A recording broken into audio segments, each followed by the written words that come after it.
పితా పుత్ర పవిత్రాత్మ నామమున ఆమెన్. సామాన్య 22వ బుధవారము. బైబిల్ పట్టణములు. మొదటి పట్టణము. పని చెయ్యని వాడు భోజనమునకు అనర్హుడు. పునీత చిన్నప్ప గారు కొరింథీయులకు రాసిన మొదటి లేఖ 3వ అధ్యాయము 1వ వచనము నుండి 9వ వచనము వరకు. సోదరులారా, నిజమునకు ఆధ్యాత్మిక వ్యక్తులతో మాట్లాడిన విధముగా మీతో మాట్లాడలేకపోయితిని. లౌకికులనియు క్రైస్తవ విశ్వాసంలో పసిబిడ్డలనియు ఎంచి నేను మీతో మాట్లాడవలసి వచ్చినది. అన్నము తినుటకు మీకు శక్తి లేనందున మేము భోజనముతో గాక పాలతోనే పోషించవలసి వచ్చినది. అంతేకాదు, ఇప్పటికినీ వారు భుజింపగల స్థితిలో లేరు. ఏలైనా ఇప్పటికినీ మీరు లౌకికముగానే జీవించుచున్నారు కదా. అసూయాపరులై ఒకరితో ఒకరు కలహించుచుండుటచే ఇంకనూ మీరు లౌకికులుగా మానవ మాత్రులుగా జీవించుచున్నట్లే కదా. ఒకడు నేను పౌలు అనునాయిని అనియు, మరి ఒకడు నేను అపోలో సహచరుడును అనియు పలుకుచున్నప్పుడు మీరు లౌకికులకు వ్యక్తులుగా ప్రవర్తించుటలేదా? నిజమునకు అజల్లో ఎవరు, పౌలు ఎవరు? మేము విశ్వసింపచేసిన ఆ దేవుని సేవకులము మాత్రమే. ప్రతి వ్యక్తియు దేవుడు వానికి అప్పగించమన్న పనిని చేయును.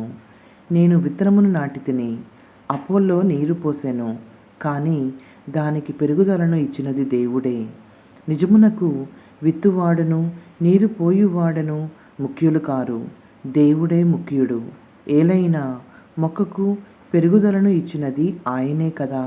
విత్తువానికిని నీరు పోయువానికిని భేదమే లేదు. వాని పనిని బట్టి ప్రతి వ్యక్తికిని దేవుడు ప్రతిఫలమును ఇచ్చును. మేము దేవుని సేవలో కలిసి పనిచేయు వారము. మీరు దేవుని పొలము, మీరు దేవుని భవనము కూడా. ఇది ప్రభువు వాక్కు. ప్రత్యుత్తర గీతం. భక్తి కీర్తనల గ్రంథము 33వ అధ్యాయము. అందరూ ప్రభువు తన వారినిగా ఎన్నుకొనిన ప్రజలు భాగ్యవంతులు. ప్రభువును దేవునిగా బడసిన జాతి ధన్యమైనది. అతడు తన వారినిగా ఎన్నుకొనిన ప్రజలు భాగ్యవంతులు. ప్రభువు ఆకాశము నుండి క్రిందికి పారజూచును, నరులందరినీ పరిశీలించి చూచును. అందరూ ప్రభువు తన వారినిగా ఎన్నుకొనిన ప్రజలు భాగ్యవంతులు. అతడు తాను సింహాసనాసీనుడై ఉన్న తావు నుండి భూలోకవాసులందరినీ పరికించి చూచును. నరుల హృదయములలో ఆలోచనలు పుట్టించిన అతడే జనులు చేయు కార్యములన్నీయు అతనికి తెలియను. అందరూ ప్రభువు తన వారినిగా ఎన్నుకొనిన ప్రజలు భాగ్యవంతులు. మేము ప్రభువును నమ్మితిమి, అతడు మాకు సాయము చేయును. డాలువలే మమ్ము కాపాడును. మేము అతనిని తలంచుకొని సంతసింతుము, అతని పవిత్ర నామమును విశ్వసింతుము. అందరూ ప్రభువు తన వారినిగా ఎన్నుకొనిన ప్రజలు భాగ్యవంతులు.